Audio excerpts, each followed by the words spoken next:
Hi everyone, this is Ms. Hansis. I am in charge of Parent University, and we are doing our first session on Zoom.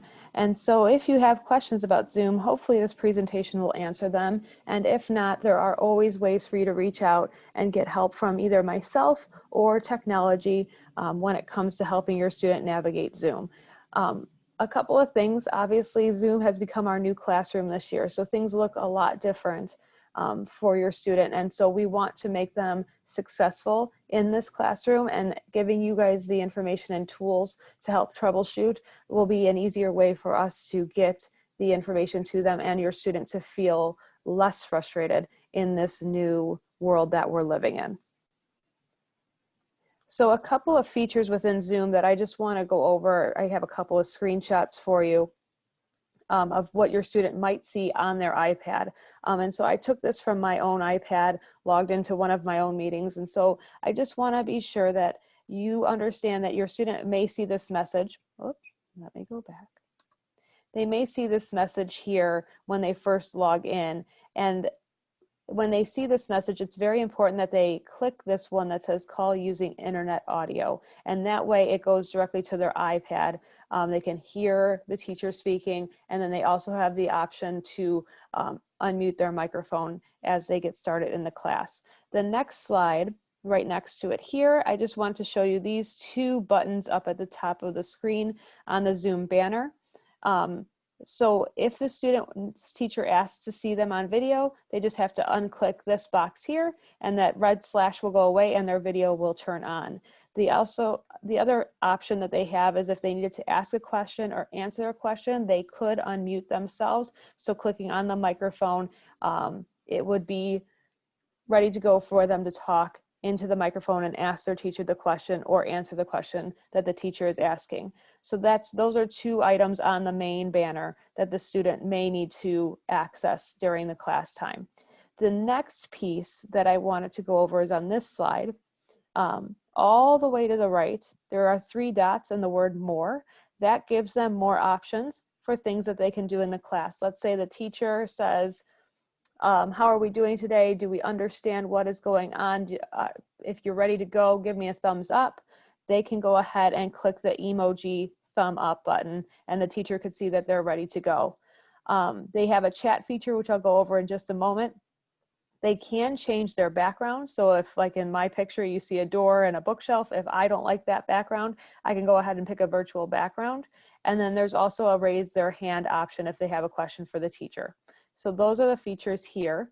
Down below, I have the chat box that you can see that your student could access if they prefer to answer a teacher's question or ask a question via chat, or the teacher asks them, how's your day going? And every student's going to chime in and give their word for the day for how they're feeling, good, bad, horrible, whatever it might be. So they would just type into the box down below. If your student has a question and they don't want to ask the question in front of their classmates, they always have an option to privately send a message to their teacher. Typically, their teacher is listed as the host, and they can go ahead and send a message to their teacher that way. And then if you look over in this last box here, I just showed that it sent it to Elizabeth Hansis, and then in parentheses it says privately. And that's how they know that that got sent to the teacher only. So troubleshooting for your student, we all know technology is great until it's not.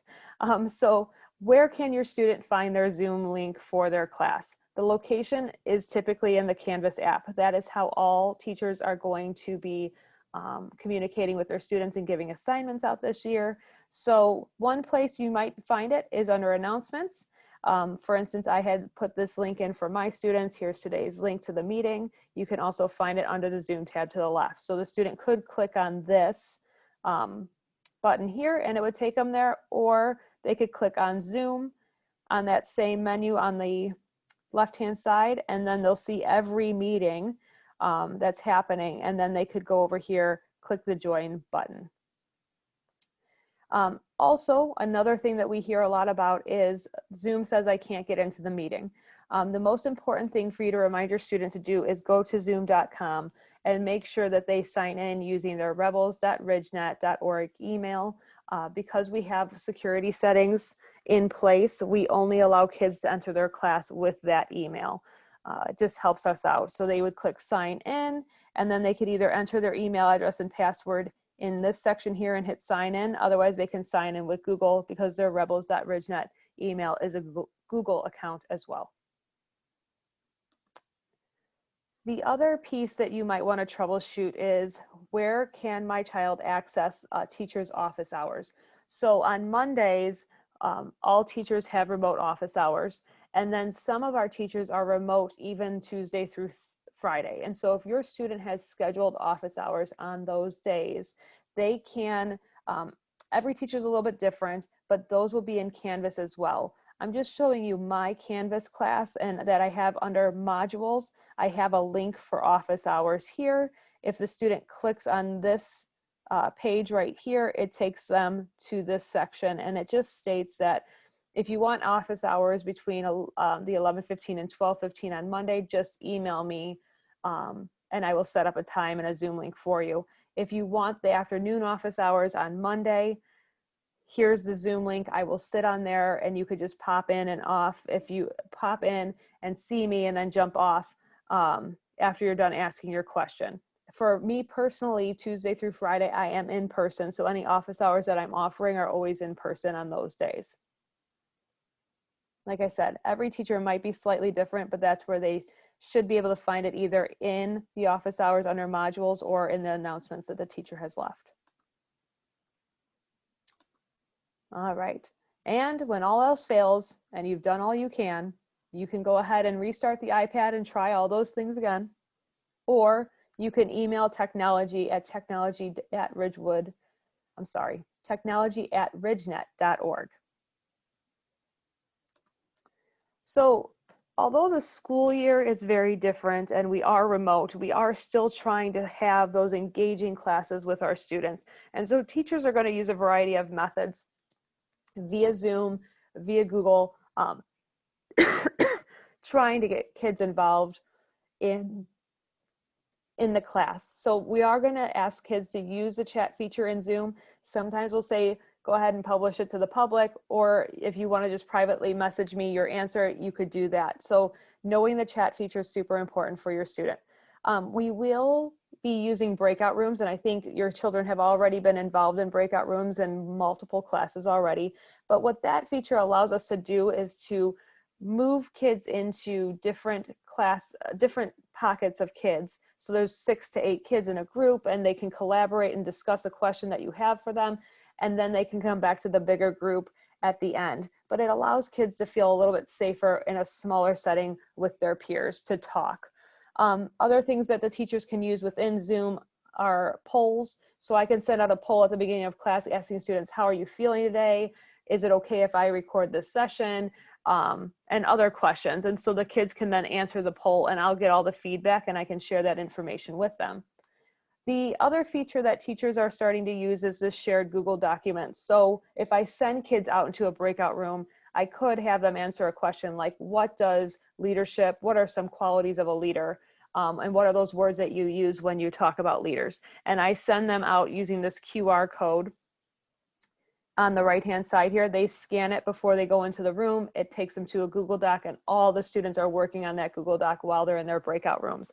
And so it adds more collaboration and an ability for me as a teacher, not just to bounce around from room to room, but see the students as they're engaging with each other and writing down answers. So those are some ways that we are trying to really foster that engagement while being remote.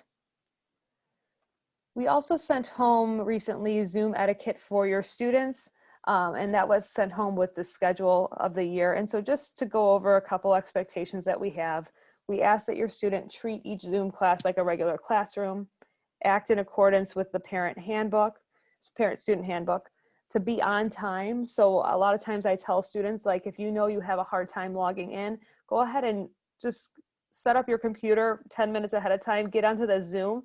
What happens is the teachers typically have waiting rooms. So as long as the child can get in and on there, it's just going to say that you're waiting for the host to open up the room, and then they're ready to go. And as soon as the time hits, the teacher will admit all the students. So really working with your student to tell them, hey, you can always press the button to join the Zoom link 5 minutes ahead of time.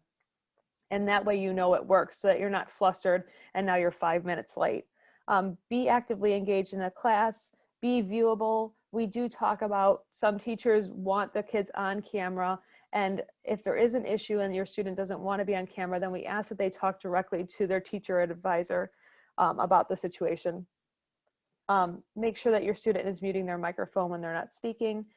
Remain in the Zoom meeting for the entire duration of the class, and then be respectful to yourself, your peers, and your teacher. So that's what we have as far as Zoom etiquette.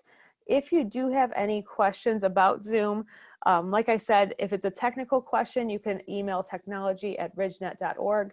If you have questions about this presentation and you just want to know more about what's happening in classrooms, you are welcome to email me at ehansis@ridgenet.org, and I would be happy to answer any of those questions for you.